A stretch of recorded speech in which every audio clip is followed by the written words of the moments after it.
দিল্লিতে অনুষ্ঠিত এশিয়ার লার্জেস্ট লিটারাল ফেস্টিভ্যাল, সেখানে আপনাকে আমন্ত্রিত করা হয়েছিল। কি বিষয়ের উপর বক্তব্য রাখলেন বা কি কারণে এই উদ্যোগ? দিল্লিতে সাহিত্য একাডেমির প্রোগ্রাম চলছে, এখনো চলছে, যেটা 8 তারিখ থেকে 13 তারিখ মিনিস্ট্রি অফ কালচার ডিপার্টমেন্ট এইটা করেছে। আর সাহিত্য একাডেমি উদ্যোগ নিয়েছে আমাদের দেশের বিভিন্ন প্রান্ত থেকে।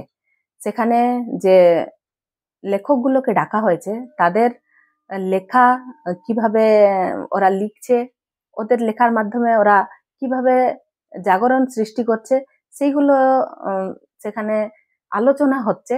আর খুবই ভালো লাগছে, সেখানে আমাকেও ডাকা হয়েছিল, আর সেখানে আমারও কথা শোনা হয়েছে, যেটা কি আমি খুব খুশি। আমি আমাদের কিছুদিন আগেই, এই যে যেমন 8 তারিখ থেকে শুরু, তো 8 তারিখেই কিন্তু বিশ্ব নারী দিবস ছিল। আর আমি নারীদের উদ্দেশ্যেই সেখানে আমার বক্তব্য রেখেছিলাম। আর আমি এমনিতে সাঁওতালি কবি, কিন্তু নারী, কবি, প্রকৃতি এইগুলোর উপরে অনেক বেশি ফোকাস করি। আর যাই হোক, সেখানে গিয়ে আমি খুব বড় সম্মান পেয়েছি। শুধু আমাদের এই সাহিত্য একাডেমি কেন, বিভিন্ন জায়গাতে আমাকে ডাকা হয়। আর আমি আমার যে লেখা কিভাবে প্রস্তুত করেছি সেটা আমি সেখানে বলি। আর যেটা খুব ভালো গর্বের কথা হচ্ছে যে নারীদের উপরে আমাকে এই লেখাটা যেটা আমি করি, সেইটা সত্যিকারেই অন্যান্য নারীদেরকে উদ্বুদ্ধ করবে। আর আমাদের এখানে যে মাননীয় মুখ্যমন্ত্রী মমতা বন্দ্যোপাধ্যায় অনুপ্রেরণায় অনেকগুলো প্রকল্প চলছে, যেগুলো দেখে আমি নিজেও অনুপ্রাণিত, উদ্বুদ্ধ। কেন কি আমরা দেখেছি দেশের বিভিন্ন প্রান্তে যে সমস্ত প্রকল্প আছে, আমাদের এই রাজ্যের প্রকল্পগুলো তার মধ্যে সেরা। আর কন্যাশ্রী মতন প্রকল্পগুলো বিশ্ব সেরা, যেখানে কি আমাদের এই রাজ্যের যে প্রকল্প, এটা কিন্তু সারা বিশ্বে আদৃত। আর সেটা আমরা মানে পুরস্কারও পেয়েছি। আমাদের মাননীয় মুখ্যমন্ত্রী নিজে পুরস্কার গ্রহণ করেছেন। শুধু একটা কথা না, একটা প্রকল্প না, অনেকগুলো প্রকল্প, লক্ষ্মী ভান্ডার থেকে শুরু করে, রূপশ্রী থেকে শুরু করে, এরকম অনেকগুলো প্রকল্প আছে, যেখানে কি মাননীয় মুখ্যমন্ত্রীকে আমরা সবাই মানে ধন্যবাদ জানাবো, সাধারণ জনতা। কেন কি উনি এই চিন্তা করেছেন যে এইরকম প্রকল্পগুলো যদি থাকে, তাহলে নারী জাতি আরো সম্মানিত হবে। আর যেরকম আমরা চুলো বাঁধি, রাঁধি, সবকিছু কাজ একসাথে করি, সেই রকম আমিও মাননীয় মুখ্যমন্ত্রীকে দেখে নিজে তো উদ্বুদ্ধ হয়েছি, আর আরো যাতে অন্যান্য নারীরাও উদ্বুদ্ধ হতে পারে, সেটার জন্য আমিও চেষ্টিত ছিলাম। আর আমি 2 চাকা বাইক চালাতে পারি, আমি 4 চাকা চালাতে পারি, আমি এলএলবি পাস করেছি, আমি এখন যাই হোক গ্রাজুয়েট। আর আগামী দিনে তাদের যে তাদেরকে কিভাবে ন্যায় দেওয়া হবে, তাদের কে আমি কিভাবে ওদের অধিকার সম্পর্কে ওদেরকেও, মানে আমাদের নারীদেরকেও বলতে পারবো, সেটার জন্য আমি এলএলবি পড়াশোনা করেছি। যাই হোক, আমি কিছুটা যদি মানব সমাজের কিছু কাজে যদি আসতে পারি, আমি খুবই উপকৃত হব। আর আমাদের এই ডিস্ট্রিক্টের যতগুলো নারী আছে, আমি তাদেরকেও বলবো যে আগামী দিনে তারা নিজের পায়ে যদি দাঁড়াতে চায়, তাহলে অবশ্যই তাদেরকে একটু এগিয়ে আসতে হবে।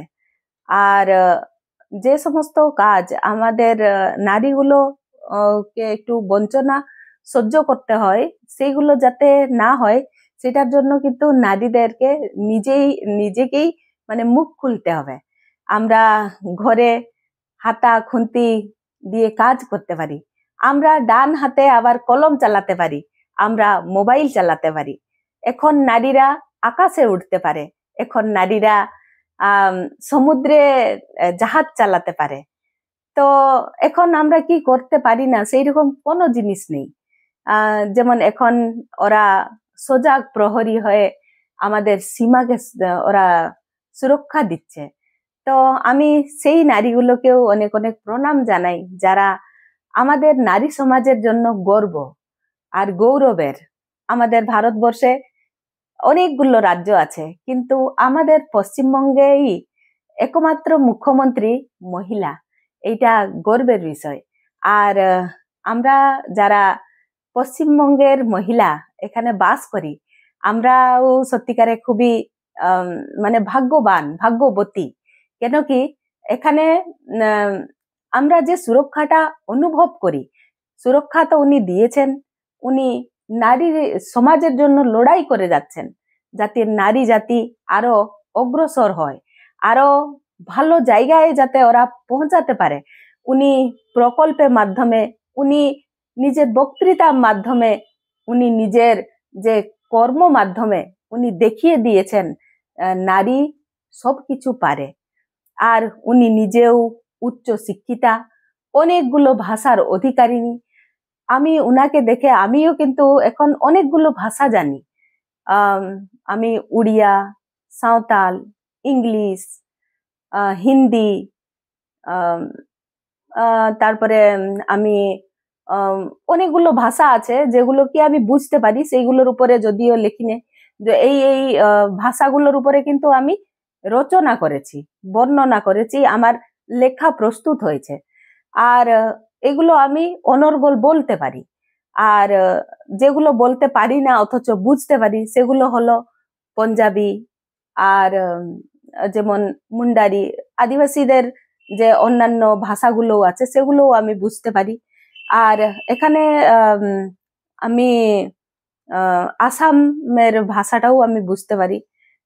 অনেকগুলো ভাষা এরকম আছে যেগুলো আমি যাই হোক চেষ্টা করেই বুঝতে পারি। আর লেখাগুলো অনেকগুলোই আমি পড়তে পারি, ওই জন্যই আমি এখানে ওখানে যেতে সমর্থ। কেন কি আমরা যখনই যে অন্যান্য জায়গা যদি যাই না, সেখানে আমরা যদি লেখা কি কথাবার্তা যদি বুঝতে না পারি, তাহলে আমরা সেখানে যেতে পারবো না। তো আমরা দেখেছি আমাদের মাননীয় মুখ্যমন্ত্রী, উনিও কিন্তু অনেকগুলো ভাষায় কথা বলতে পারেন। আর আমরাও চাইবো যাতে আমরাও পেছনে না থাকি, উনার যে নেতৃত্বে আমরাও এগিয়ে যেতে পারি, এটা আমরা দেখাতে পারি আর সবাইকে উদ্বুদ্ধও করতে পারি। আগামী দিনে আমাদের রাজ্য উনার নেতৃত্বে আরো উপরে যাবে। আমরা বিশ্ব সেরা তো কিছু ওই প্রকল্পের মাধ্যমে হয়েছি, আর সত্যিকার এই সমস্ত নারী আমাদের বিশ্ব সেরা হবে বলে আমিও আশা রাখছি। আপনি তো দক্ষ প্রশাসনও চালাতে পারেন। আমি হ্যাঁ, এখন প্রশাসনের দায়িত্বে আছি। কেন কি দেখুন, মাননীয় মুখ্যমন্ত্রী আসার পরে আগে যেরকম আমাদের এখানে 30% একটা রিজার্ভেশন ছিল, এখন কিন্তু সেটা বেড়ে 50% হয়েছে। যার ফলে আমাদের এই রাজ্যে প্রধানের সংখ্যা বেড়েছে, পঞ্চায়েত সমিতির সংখ্যা বেড়েছে, পঞ্চায়েতের সংখ্যা বেড়েছে, সভাপতির সংখ্যা বেড়েছে, আমাদের জেলা পরিষদের যে মানে মহিলাদের সংখ্যা অনেক বেড়েছে। আর আমরা এখানে প্রায় 13 জন মহিলা সভাধিপতি হয়েছি, তার মধ্যে আমিও। আর অন্যান্য মহিলারা যেরকম দক্ষভাবে নিজের কার্যগুলো চালাচ্ছে, নিজের কর্মগুলো ওরা করছে, সেই রকম আমাদের ঝাড়গ্রাম ডিস্ট্রিক্টেরও আমি চাইবো যে যাতে উত্তরোত্তর উন্নতি হোক, আর মানুষ যাতে আমাদের রাজ্য সরকারের সমস্ত সুবিধা সুযোগগুলো পেতে পারে, সেটার জন্য আমিও চেষ্টিত। আর আমরা ঝাড়গ্রাম জেলা পরিষদের সমস্ত মহিলা মেম্বার খুবই অ্যাক্টিভ। শুধু মহিলা না, এখানে অবশ্য আমাদের যারা পুরুষ আমাদের আছেন সদস্য, তারাও খুবই অ্যাক্টিভ আর আমাদেরকে ওরা সাপোর্ট করেন। আমি তাদেরকেও অনেক অনেক সাধুবাদ জানাই। কেন কি তাদের সাপোর্ট আছে বলে আমরাও এগিয়ে যেতে পারছি। এখানে আমাদের ঝাড়গ্রাম জেলায় কিন্তু পুরুষের অপেক্ষা নারী সদস্য বেশি, আর তারা চালাচ্ছে। যাই হোক, খুবই ভালো, আমাদের মধ্যে যে মেলবন্ধনটা আছে খুবই ভালো আছে, আগামী দিনেও ভালো থাকবে। কেন কি আমরা কাজের মাধ্যমে দেখাতে চাই ঝাড়গ্রাম জেলা পরিষদের সমস্ত মহিলা কিন্তু খুবই অ্যাক্টিভ। আর যাই হোক, সবাইকেই ধন্যবাদ আমি জানাচ্ছি।